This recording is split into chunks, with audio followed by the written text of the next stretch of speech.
অৰুণোদয় ৩.০ মহোদয় অৰুণোদয় আঁচনি এখন আঁচনিয়ে নহয়, মহিলা সবলীকৰণ আৰু অৰ্থনৈতিক অন্তৰ্ভুক্তিকৰণৰ দিশত ই এক গণ আন্দোলন, যি অৰ্থনৈতিকভাৱে পিছপৰা লাখ লাখ পৰিয়ালৰ বিত্তীয় সুৰক্ষা আৰু মৰ্যাদা সুনিশ্চিত কৰিছে। বিভিন্ন লাভালাভক একত্ৰিত কৰি এই আঁচনিৰ অধীনত মাহিলী ১২৫০ টকাকৈ আগবঢ়োৱা নগদ ধনে অসংখ্য পৰিয়ালক স্বাস্থ্য, পৰিপুষ্টি আৰু অত্যাৱশ্যকীয় প্ৰয়োজনীয়তা পূৰণৰ ক্ষেত্ৰত নিজস্ব অধিকাৰৰ অনুসৰি ব্যয় কৰাৰ স্বাধীনতা প্ৰদান কৰিছে আৰু ইয়াৰ ফলত এই পৰিয়ালসমূহে অধিক সুৰক্ষিত অনুভৱ কৰাৰ লগতে নতুন আত্মবিশ্বাসেৰে উদ্বুদ্ধ হ'বলৈ সক্ষম হৈছে। তৃণমূল পৰ্যায়ৰ উপান্ত শ্ৰেণীৰ লোকসকলৰ অৰ্থনৈতিক উন্নয়নৰ বাবে বৰ্তমানৰ ভাৰতৰ বহু ৰাজ্যই এই অৰুণোদয় আঁচনিখনক আৰ্হি হিচাপে গ্ৰহণ কৰিছে। প্ৰকৃতাৰ্থত এই ক্ষেত্ৰত অসমে আন ৰাজ্যসমূহৰ বাবে বাটপটীয়াৰ ভূমিকা গ্ৰহণ কৰাৰ লগতে সমগ্ৰ দেশখনৰ বাবে এক উল্লেখনীয় দৃষ্টান্ত হিচাপে বিবেচিত হৈছে। মই আজি এই ঘোষণা কৰিবলৈ পাই অত্যন্ত সুখী হৈছোঁ যে বিধৱাসকলৰ পেঞ্চন যাতে অৰুণোদয় সমপৰ্যায় হয় সেয়া নিশ্চিত কৰিবলৈ আমাৰ চৰকাৰে ৰাষ্ট্ৰীয় বিধৱা পেঞ্চন আঁচনি হিতাধিকাৰীলৈ টপ-আপ পেঞ্চন আমি আগবঢ়াম।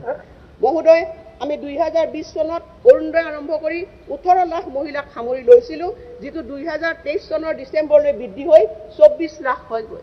মই ঘোষণা কৰিব পাই ভাল পাইছোঁ যে ২০২৫-২৬ বিত্তীয় বৰ্ষত অৰুণোদয় ৩.০ অধীনত আমি হিতাধিকাৰী সংখ্যা ৩৭.২ লাখলৈ আমি বৃদ্ধি কৰিম। অৰুণোদয় ৩.০ মহোদয় অৰুণোদয় আঁচনি এখন আঁচনিয়ে নহয়, মহিলা সবলীকৰণ আৰু অৰ্থনৈতিক অন্তৰ্ভুক্তিকৰণৰ দিশত ই এক গণ আন্দোলন, যি অৰ্থনৈতিকভাৱে পিছপৰা লাখ লাখ পৰিয়ালৰ বিত্তীয় সুৰক্ষা আৰু মৰ্যাদা সুনিশ্চিত কৰিছে। বিভিন্ন লাভালাভক একত্ৰিত কৰি এই আঁচনিৰ অধীনত মাহিলী ১২৫০ টকাকৈ আগবঢ়োৱা নগদ ধনে অসংখ্য পৰিয়ালক স্বাস্থ্য, পৰিপুষ্টি আৰু অত্যাৱশ্যকীয় প্ৰয়োজনীয়তা পূৰণৰ ক্ষেত্ৰত নিজস্ব অধিকাৰৰ অনুসৰি ব্যয় কৰাৰ স্বাধীনতা প্ৰদান কৰিছে আৰু ইয়াৰ ফলত এই পৰিয়ালসমূহে অধিক সুৰক্ষিত অনুভৱ কৰাৰ লগতে নতুন আত্মবিশ্বাসেৰে উদ্বুদ্ধ হ'বলৈ সক্ষম হৈছে।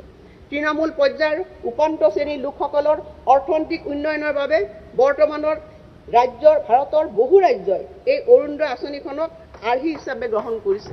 প্ৰকৃতাৰ্থত এই ক্ষেত্ৰত অসমে আন ৰাজ্যসমূহৰ বাবে বাটপটীয়াৰ ভূমিকা গ্ৰহণ কৰাৰ লগতে সমগ্ৰ দেশখনৰ বাবে এক উল্লেখনীয় দৃষ্টান্ত হিচাপে বিবেচিত হৈছে।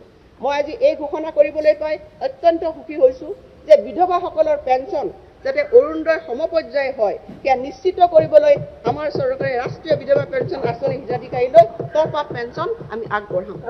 মহোদয়, আমি ২০২০ চনত অৰুণোদয় আৰম্ভ কৰি ১৮ লাখ মহিলাক সামৰি লৈছিলোঁ, যিটো ২০২৩ চনৰ ডিচেম্বৰলৈ বৃদ্ধি হৈ ২৪ লাখ হয়গৈ।